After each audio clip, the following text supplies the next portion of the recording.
It was a normal afternoon in the city. People were walking on the street. Shops were open. Children were coming home from school. Everything was quiet, until suddenly people heard loud shouting. A young man named Raheel was standing in front of a tea shop. He looked angry. Very angry. He wasn't talking. He wasn't explaining. He was just staring at an old man who stood a few feet away. Then, without warning, Raheel ran forward and hit the old man. 1 punch, 2 punches, 3 punches. The man fell to the ground, crying out in pain. People started shouting, "Stop him! What's happening?" But Raheel didn't stop. He kept hitting the old man again and again. The tea glasses broke. Chairs fell. Everyone froze in shock. Some people took out their phones and started recording. Others tried to pull Raheel away. Finally, a shopkeeper shouted, "The police are coming!" Raheel stepped back. His hands were shaking. His face was red, with rage. The old man was bleeding. He wasn't moving. But Raheel didn't run. He stood there, breathing heavily, looking at the man on the ground. When the police arrived, they pushed through the crowd. They saw the blood. They saw the broken furniture. They saw the video on people's phones. One officer shouted, "Arrest him!" Raheel didn't argue. He didn't say a word. He just let them take his hands and lock them in handcuffs. They pushed him into the police van. Someone in the crowd whispered, "Who is that man? Why did he attack him like that?" Nobody knew the full story. Not yet. But rumors started quickly. Maybe the old man stole something. No, I heard he said something bad to him. He must be a criminal. But no one had seen the moment before the attack. No one knew what made Raheel do such a thing. And the most surprising thing? Raheel didn't ask the old man a single question. He didn't speak to him. He didn't listen to anything. He just attacked him, like he already knew he was guilty. At the police station, the officer sat across from Raheel. "Why did you do it?" the officer asked. Raheel stayed quiet. The officer leaned closer. "You do understand this is serious? That man may not survive. If he dies, you're going to prison for life." Raheel looked down. "I didn't plan it," he whispered. "I just saw him. And I saw red." "Who is he to you?" the officer asked. Raheel looked away. He didn't answer. His mind went back to one moment. Just one. A phone call. Just hours before the attack. His sister's voice, crying on the phone. "He's here, Pi. The man who destroyed our life. I saw him near the market." That's all it took. Raheel didn't wait. He didn't think. He didn't ask questions. He just ran. He found the man. And he attacked. But now, sitting in the police station, Raheel's heart felt heavy. What if I made a mistake? He thought. What if that wasn't him? But it was too late. The old man was in the hospital, unconscious. And Raheel was in jail. News spread fast. Young man attacks old man without reason. Possible case of mistaken identity? Family says attacker was protecting his sister. But still, no one knew the truth. Not Raheel. Not the police. Not even his sister. And the city waited. To learn why a young man with no criminal history, no warning, and no fear would destroy a man's life in one angry moment. A moment that could cost him his entire future. 3 days had passed since the attack. Raheel sat in a small courtroom. His hands were tied in front of him. His eyes were tired. His clothes were the same ones he wore during the attack, now dirty and wrinkled. Around him, people whispered, "That's him. The guy who beat that poor old man looks like a good boy. Why did he do it? He must be a monster inside." But Raheel didn't look at anyone. He stared at the floor. The judge walked in. Everyone stood up. The courtroom became silent. "Bring the accused forward," the judge said.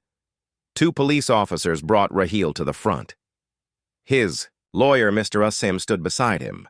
A middle-aged man, sharp and experienced. The judge looked down at the paper. Raheel Ahmed, age 25. No criminal history. Accused of violent assault against Mr. Iftikhar Hussain, age 62. He looked up. Do you have anything to say? Raheel stayed quiet. The judge raised his eyebrows. No comment? Raheel opened his mouth, then closed it again. Mr. Asim spoke. Your Honor, my client is not denying the act, but we request time. We believe there are deeper facts behind his actions. The judge leaned back. What facts would make this behavior acceptable, Mr. Asim? Asim replied calmly, Not acceptable, sir, but understandable. The judge nodded. Very well. Next hearing is in 3 days. Until then, the accused will remain in jail. He banged the gavel. Court was dismissed. As people started leaving, Raheel's mother rushed toward him from the crowd. She was crying. My son, why? Why did you do this? Raheel looked at her. He didn't answer. She held his hand. I raised. You better. You never hurt anyone, even in school. Why now? What did that man do to you? Raheel finally spoke in a low, broken voice. I thought it was him, Ami. Who? Raheel looked down. I thought he was the man who ruined her life. His mother froze. Then her face changed. Tears rolled down her cheeks. You mean your sister? Raheel nodded. Police pulled him away. His mother stood there, crying silently, as the officers took her son back to jail. Meanwhile, in the hospital, the old man, Mr. Iftikhar Hussain, was still unconscious. Doctors were worried. He has head injuries. If he wakes up, maybe we can know more, the nurse said. But time was running out back in the lawyer's office. Mr. Asim was reviewing the case file. He looked confused. No history between Raheel and this man. No record of problems. No threats. Nothing. Then he noticed something, a call log. Raheel's last call before the attack. From his sister, Maria. He picked up the phone and dialed the number. Hello, this is Mr. Asim, Raheel's lawyer. I need to speak with you. Maria sounded scared. I already told the police everything. I just need to know. Why did you call him that day? There was silence on the phone. Then she whispered, Because I saw someone. I thought it was the man who hurt me. Mr. Asim paused. Are you sure it was him? I don't know. That was enough for him to understand. Raheel may have attacked the wrong man. He closed the file, took a deep breath, and said to himself, This case is going to be harder than I thought. It was early morning when Raheel's lawyer, Mr. Asim, arrived at Maria's home. She looked nervous when she opened the door. Please, he said kindly, I'm not here to blame you. I just want the truth. Maria stepped aside and let him in. She looked pale and tired. Her hands trembled as she poured him a glass of water. Mr. Asim sat down across from her. You called your brother just before the attack, he said. What did you see, Maria? Maria looked down at her hands. I was coming home from the tailor. I crossed the market road, she began. Her voice was soft, slow, heavy. I saw an old man coming out of the bakery. He looked just like the man from my past. Her eyes filled with tears. The man who hurt me when I was only 13. Mr. Asim leaned forward gently. And you were sure it was him? Maria shook her head. No, I wasn't sure. But his face, the way he walked, even the clothes, it all felt the same. My heart started beating. So fast! I panicked! She paused, and I called by. What did you say to him? Maria's lips trembled. I said, He's here. The man who ruined my life. I just saw him near the tea shop. Mr. Asim sighed. Did you ask Raheel to confront him? No. I didn't tell him to hurt him. I was scared. I wanted him to come home. Maria began crying. I never thought he would go straight there and attack the man. Mr. Asim's voice was calm but serious. You weren't wrong to be afraid. But Raheel didn't stop to check. He let his anger control him. Maria wiped her tears. I ruined everything, she whispered. That man in the hospital, he may not even be the person from my past. Mr. Asim stood up. You didn't ruin everything. You were trying to survive your pain, but now we have to find the truth. He gently placed a hand on her shoulder. Do you remember anything else? Any marks on the man? A name? She shook her head. I only remember his voice. It was cold. And he always smelled of cigarettes. Mr. Asim nodded. That might help. At the police station. Raheel sat behind bars. His mind was a storm. He remembered the moment clearly. His phone had rung. It was Maria. Her voice was full of fear. Pi, he's here, near the tea shop. The man who destroyed our life. Raheel didn't think. He didn't stop to ask anything. He just grabbed his jacket and ran. The images still burned in his mind. The old man standing near the bakery.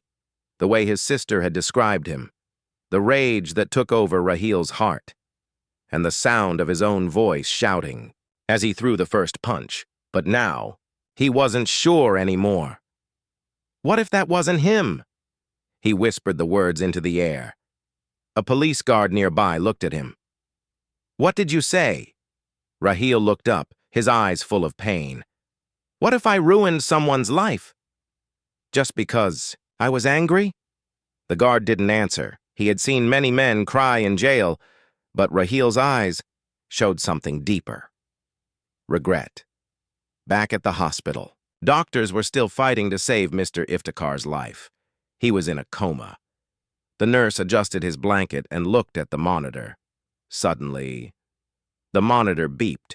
His fingers moved. The nurse called out, Doctor, he's waking up! Doctors rushed in. After hours of silence, Mr. Iftikhar opened his eyes. He blinked. Slowly. The doctor leaned down. Sir, can you hear me? He nodded faintly. Do you remember what happened to you? The old man blinked again. I was buying bread, he said weakly. Do you remember who attacked you? There was silence, then a whisper. A boy. He looked so angry. I didn't even know him. The doctor looked at the nurse. This just got more complicated. Mr. Asim sat in his office, watching the news on his small TV. Old man wakes up from coma after violent attack, says he does not know the attacker. The reporter continued. The victim, Mr. Iftikhar Hussain, has no connection with Raheel Ahmed. Police now believe the attack may be a case of mistaken identity. Mr. Asim turned off the TV. He picked up his phone and called the police station. I want to see my client, he said firmly. Later that day, Raheel sat across from Mr. Asim in the jail meeting room. His eyes looked darker now, like he hadn't slept in days. Mr. Asim placed some papers on the table. The man you attacked has woken up. Raheel's eyes widened. Did he say anything? He said he doesn't know you, never met you. You attacked a stranger. Raheel looked down. He clenched his fists. It felt like him, he whispered. The way Maria described him, it matched. Mr. Asim sighed. You didn't check. You didn't ask. You let your anger take control. Raheel nodded slowly. I know. I can't sleep. I keep seeing his face. The blood. Mr. Asim leaned forward. Listen to me. You still have a chance. But we need the full truth. Everything about your sister's past. What happened to her? Raheel hesitated. Then he spoke. She was only 13 when it happened. She used to go to a small learning center, free classes for poor children. One day, she came home crying. She didn't speak for 3 days. When she finally did, she told me. A man had touched her, hurt her, scared her. Mr. Asim listened carefully. Did she tell you who? She said he was an old man, smelled like cigarettes. He worked near the center. Maybe a staff member. Maybe just someone who used to hang. Around there. Mr. Asim wrote it down. No name? Raheel shook his head. She was too scared. And our parents didn't want to go to the police. They were afraid of shame. He looked away. I wanted to find that man and destroy him. At the police station, the inspector looked at the CCTV footage from the day of the attack. He saw Raheel running into the market. Then the old man, Mr. Iftikhar, coming out of the bakery. No contact between them before the attack. Sir, look at this, the constable said, pausing the video. Another camera angle showed Maria walking on the other side of the street. She wasn't close to Mr. Iftikhar at all. Did she even see his face properly? The inspector asked. The constable replied, could have been a mistake or trauma. People with PTSD sometimes believe things that feel real. In court, the judge looked through the file in front of him. He turned to Mr. Asim. So your client attacked the wrong man? Mr. Asim stood up. Yes, Your Honor, but it wasn't an act of evil. It was an act of blind emotion, a response to deep pain. He pointed gently toward Raheel, who stood in silence. Raheel is not a criminal by nature. He is a young man who tried to protect his sister, but made a terrible mistake. The prosecutor replied quickly, but he nearly killed an innocent man. Emotion is not an excuse for violence. The judge raised his hand. We will hear more in the next session, but this court needs to know. He turned to Mr. Asim. If the victim was innocent, then who was the real man who hurt Raheel's sister? Meanwhile, Maria was in her room staring at an old diary. She flipped through the pages. Old memories, scars on paper. Then she stopped at one page. There was a name, faded in pencil. Sir M. Khan, security room, class hall, 2. Her hands shook. She remembered the smell, the cold voice, the small office at the back of the center. It wasn't Mr. Iftikhar. It was someone else. Her heart dropped. I remembered the wrong man. Tears filled her eyes. She picked up the phone and called Mr. Asim. I found something, she said, crying. I remembered his name. Mr. Asim rushed to Maria's home the moment he ended the phone call. She was waiting for him, holding a small, torn diary in her hands. Her face looked pale, as if she hadn't slept in days. I found this last night, she said, her voice shaking. It was my old school diary. I never thought I'd see it again. Mr. Asim took the diary and flipped through the pages. Then he saw the name. Sir M. Khan, security room, class hall 2. Do you remember this man clearly now? He asked softly. Maria nodded, tears in her eyes. Yes. He wasn't a teacher. He worked in security. He was always near the girls' classroom. He used to watch us. She paused, her voice cracking. One day, he told me to come to the storage room. He said the teacher wanted to see me. I believed him. Maria covered her face with her hands. What he did after that, it destroyed my childhood. I couldn't speak about it for years. I kept his name hidden inside this diary, hoping I'd forget. Mr. Asim sat down beside her gently. You don't have to be afraid anymore. Now is the time to bring him to justice.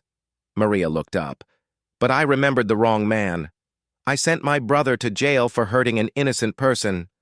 Mr. Asim nodded slowly. That was a mistake. But the real monster is still out there. And now, we know his name. Next morning, at the police station, Mr. Asim met the inspector again and handed him the diary. This is the man we believe actually assaulted Maria all those years ago. The inspector looked at the name. M. Khan. Security officer? He turned to his computer and began searching old records. After a few minutes, he found something. Mohammed Khan worked at Gulshan Learning Center in 2013, left the job suddenly. In 2014, no complaints officially filed. The inspector frowned. We may have to dig into his background.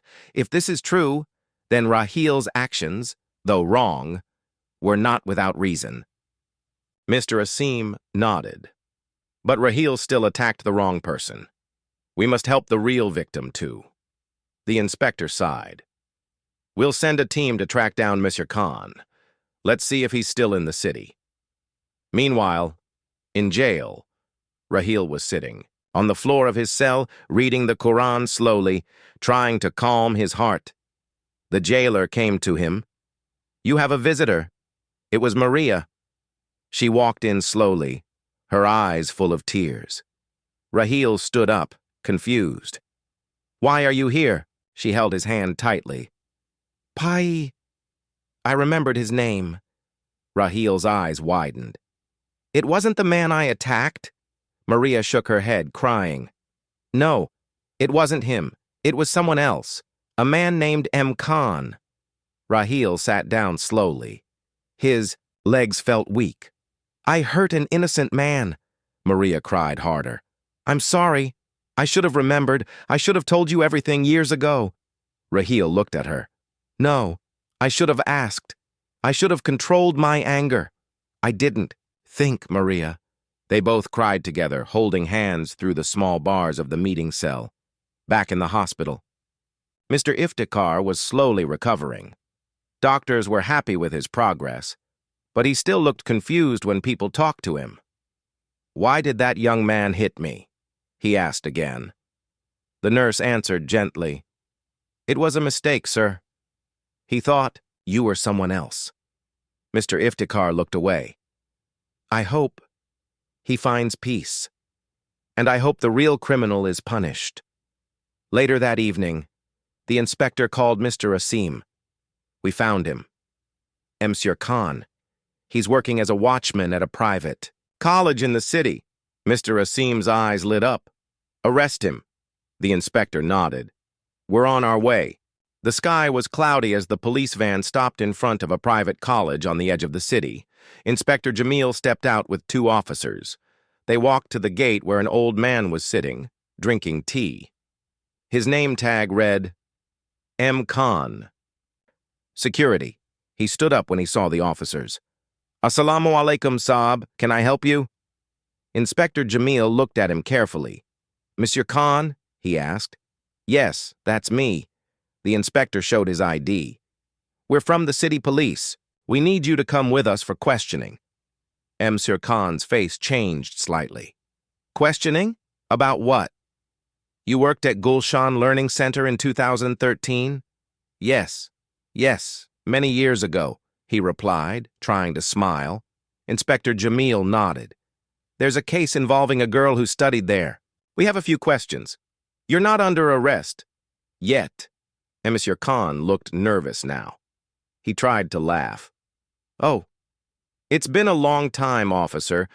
I don't remember much from back then, but his hands were shaking. The inspector noticed it. We'll talk at the station, he said firmly. As they led him away, Monsieur Khan's eyes darted around. He looked like a man who was finally caught after years of hiding. At the police station, Monsieur Khan sat in the interrogation room, sweat on his forehead. The inspector placed the diary on the table. Recognize this? Monsieur Khan didn't answer. We know what you did, the inspector said. Silence. Then he continued, You told a little girl to meet you in the storage room. You scared her into silence. You thought no one would remember. But she did. Monsieur Khan licked his dry lips. Many years have passed. Why bring it up now? The inspector leaned forward. Because pain doesn't die with time. It grows. Khan stayed silent. Then suddenly he chuckled. She remembered. After all these years? The inspector's face turned cold. That's enough. You are under arrest. Monsieur Khan's smirk faded. 2 officers entered and handcuffed him. The inspector's voice was calm but strong. You ruined a child's life and thought no one would ever find out. But justice has its own time. At the courthouse, Mr. Asim filed. New documents. He handed the file to the judge. Your Honor, this is the man who assaulted Maria. The diary, her memory, and the police arrest all confirm his identity. The judge read the documents carefully. And what about the case against Rahil Ahmed? Mr. Asim looked up. He attacked the wrong man, that is true. But now we know why. His actions were wrong, but they came from pain, not hatred. The judge nodded. We will review both cases together. A final decision will be made soon. In jail, Rahil sat on the floor when Mr. Asim came in. The lawyer smiled gently. They arrested Monsieur Khan. Rahil looked up, eyes wide. He's real? Mr. Asim nodded. Your sister was telling the truth. Her memory was slow, but it brought justice. The courtroom was full. Journalists, students, and even strangers had come to hear the verdict. Everyone had heard about the strange case, a young man who attacked an innocent man, thinking he was the monster who hurt his sister. And now, the real man had been arrested. Rahil stood silently beside Mr. Asim. He looked thinner, older. The weeks in jail had changed him. Across the room sat Maria, holding a tissue in her hand. Her eyes were red, but her back was straight. She had come to face the moment of truth. The judge entered. The room stood still. He opened his file and began to speak. This court has carefully reviewed all evidence. We have looked at the diary, the medical reports, the police findings, and witness statements. First, regarding Mr. M. Khan, the judge looked up. There is strong proof that he sexually assaulted a minor in 2013. The diary, the victims, testimony, and his own behavior during questioning confirm his guilt. Mr. Khan sat quietly in the corner, his head down. The court orders that Mr. Khan be kept in custody and formally charged for child abuse and assault. A wave of whispers filled the room. Then the judge turned to Rahil. Now, about Rahil Ahmed. He attacked Mr. Iftikhar Hussain without any proof, based only on his sister's broken memory. Rahil looked down, ready for the worst. But the judge paused. He did not act out of hate or for personal gain. He acted because of love, pain, and a desperate wish to protect his sister. Maria covered her mouth, tears falling again. This does not excuse violence, but it does explain the heart behind it. The courtroom was silent. The victim, Mr. Iftikhar, has survived, and in a noble act, he has chosen to forgive Rahil Ahmed. Gasps filled the room. Rahil looked up in shock. The judge continued. Because of the victim's forgiveness and the discovery of the true criminal, the court will show leniency. Rahil's breath stopped. Rahil Ahmed is sentenced to time served and will be released today. However, he will perform 300 hours of community service and attend anger management counseling. Rahil closed his eyes. He couldn't believe it. He was free. Outside the court, Maria hugged her brother tightly. I'm sorry for everything, she whispered. Rahil smiled through tears. You gave me strength. Mr. Iftikhar stood nearby, holding a walking stick. Rahil walked to him slowly. Sir, I don't have words. I was wrong. I hurt you. Mr. Iftikhar smiled kindly. You were lost in pain. I see that now. Just promise me. Never raise your hand before asking a question again. Rahil nodded. I promise. Months later, Rahil worked with a local youth center, helping young boys who were angry, lost, or struggling. Maria became a counselor, helping women and girls who had gone through trauma like her own. Their pain had not been forgotten, but it had become purpose, and in that, they found peace.